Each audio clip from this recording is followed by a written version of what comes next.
Hello viewers, మీరు ఏదైతే అనుకుంటున్నారో ఈ 500 గ్యాస్ సిలిండర్ అనేది ఒక్క 4 రోజులు 5 రోజులల్లా మీ ముందుకు రాష్ట్ర గవర్నమెంట్ అయితే ఏదైతే ఉందో ప్రభుత్వం మన ఇంటి దగ్గరికి సర్వే నిమిత్తం anganwadi teachers and ASHA workers రాబోతున్నారు. ఈ 4-5 రోజులల్లా మీకు మీ ఇంటి దగ్గరికి వచ్చి సర్వే చేయనున్నారు.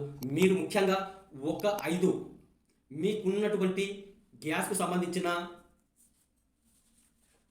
ఈ బుక్ ఏదైతే ఉందో ఈ బుక్లో నెంబర్లు ఉంటాయి. ఈ నెంబరు ఖచ్చితంగా మీరు ఇవ్వాల్సి ఉంటుంది. మీ ఫోన్ నెంబర్కు మీరు అప్పుడు దరఖాస్తు చేసుకున్నప్పుడు మీరు ఎవరి పేరు మీద అయితే మీ ఇంటి హోల్డరు ఎవరి పేరు మీద అయితే మీరు ఇంటి హోల్డరు మీరు పెట్టుకున్నారో వాళ్ళ ఆధార్ నెంబరుతో మాత్రమే ఫోన్ నెంబరు, ఈ ఆధార్ నెంబరు, ఈ గ్యాసు బుక్కు సంబంధించిన డీటెయిల్స్ అండ్ కాపీ, బ్యాంకుకు సంబంధించినది ఒక కాపీ, అకౌంట్ నెంబర్లు ప్లస్ ఈ బ్యాంకు సంబంధించిన అవసరం లేదనుకుంటా. మీ రేషన్ కార్డు సంబంధించిన విషయం ఏంటంటే రేషన్ కార్డుకు సంబంధించినది కొన్ని దిక్కులల్లా కొన్ని విధాలుగా ఈ రేషన్ కార్డుకు సంబంధించిన నెంబర్లన్నీ మారినాయి. రేషన్ కార్డు నెంబర్ ఒకటి ఏదైతే ఉంటుందో అది మీకు తెలియకుంటే మీ రేషన్ కార్డుకు సంబంధించిన డీలరు ఒకసారి మీరు దగ్గర ఉన్నట్టేదంటే ఆ నెంబర్ను కనుక్కోండి. కొన్ని విధాల నెంబర్లన్నీ మారినాయి.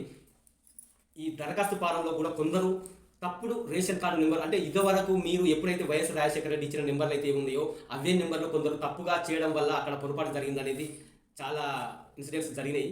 మీరు మళ్ళీ ఒకసారి రేషన్ కార్డు ఆయన దగ్గరికి వెళ్ళి ఆ నెంబర్ ఏదైతే ఉందో ఇప్పుడు న్యూగా ఇచ్చిన నెంబర్ ఏదైతే ఉందో ఆ నెంబరు, ఆధార్ కార్డు ప్లస్ ఈ బ్యాంక్ బుక్, బ్యాంకుడు మన ఈ గ్యాస్కి సంబంధించిన బుక్, ఈ 3 రకాలుగా ఫోన్ నెంబర్కు జతపరిచి వాళ్ళు తిరిగి ఇది గవర్నమెంట్కు పంపడం జరుగుతుంది.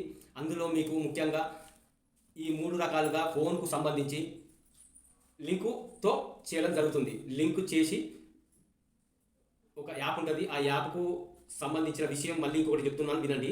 ఇది కరెంటుకు సంబంధించింది. ఎవరైతే 200 యూనిట్ల కరెంటు వినియోగిస్తున్నారో 200 యూనిట్ల లోపు వాళ్ళకు కూడా మీకు అతి త్వరలోనే ఈ 4-5 రోజులనే ఈ గ్యాస్కు సంబంధించింది ప్లస్ కరెంటుకు సంబంధించింది. ఈ కరెంటుకు సంబంధించింది కూడా ఎన్పిటిఎస్ అనేది ఉంటుంది కదా మనకు, ఆ నెంబర్ తోటి మన ఆధార్ నెంబరు, మన ఫోన్ నెంబరు, అలాగే మనకి ఏదైతుందో వైట్ రేషన్ కార్డు నెంబరు, ఇవి 3 కూడా మన ఫోన్ నెంబర్కు జత చేసి లింకు చేసి యాప్ ద్వారా ఇది అటాచ్ చేసి మరి గవర్నమెంట్కు పంపనున్నది. ఇందులో కిరాయికున్న వాళ్ళు కానీ గ్రామీణ ప్రజలు కానీ ఎవరైనా కానీ కిరాయికున్న వాళ్ళు కూడా మీకు అర్హులే, మీరు కూడా అర్హులే. మీరు యజమాని ఎవరైతే ఉన్నారో వాళ్ళు కూడా అర్హులే అయి ఉంటారు. మీరు కిరాయికున్న వాళ్ళు కూడా ఇది పథకానికి సంబంధించిన విషయంలో ఎటువంటి దిగులు చెందకండి. ఇది ఖచ్చితంగా మీరు కూడా అర్హులే. మీకు మీటర్ ఏదైతే ఉందో అదే మీటర్ మీరు కిరాయికున్న కాడ ఏ మీటర్ నుండి మీకు కరెంటు వస్తుందో అదే మీటర్ను జత చేసి మీ ఆధార్ కార్డు నెంబరు, మీ రేషన్ కార్డు నెంబరు దానితో జతపరిచి ఫోన్ నెంబర్కు ఫోన్ యాప్ ద్వారా మీకు లింక్ అనేది చేసుకొని గవర్నమెంట్కు ఇవ్వడం జరుగుతుంది. మీరు ఎటువంటి తత్తరపాటు చేయకుండా ఈ విధమైన అన్ని కాపీలు మీరు రెడీ చేసుకొని దగ్గర ఉంచుకోండి. ఎప్పుడో మళ్ళీ అక్కడ ఆధార చేసుకోకుండా ముందు జత చేసుకొని ఆ కరెంటు బిల్లుకు మన ఆ మీటర్కు కూడా మన లేకున్నా కానీ ఇవి ఈ నెంబర్లు ఆ మీటర్ దగ్గర అన్ని డీటెయిల్స్ రాసి పెట్టుకొని ఉండండి. మీరు పొరపాటున ఆ టైంకు మీరు లేకున్నా కానీ పర్వాలేదు అనుకుంటా అది అక్కడ జత చేసి ఒకటి కాపీ తీసి అక్కడ పెట్టేయండి. వాళ్ళు వచ్చి అన్ని పూర్తి డీటెయిల్స్ కరెక్ట్ అని నిర్ధారణ చేసుకొని అవి అందులోకి ఎక్కించుకొని వాళ్ళ ఫోన్ యాప్కు లింక్ చేయడం జరుగుతుంది. ఎటువంటి ఇబ్బంది పడకుండా వస్తుంది. ఈ గ్యాస్ సిలిండర్ కూడా ఇదే విధంగా మన ఇంటికి వస్తారు.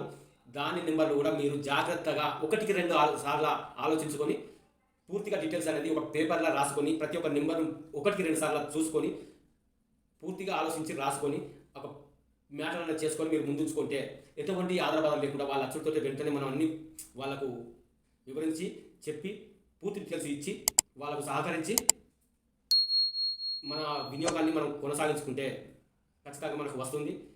Okay right. ఇంకేదైనా ఉంటే కూడా మీరు కింద కామెంట్ అడగండి. మీకు ఏదైనా అర్థం కాకుంటే. ఓకే.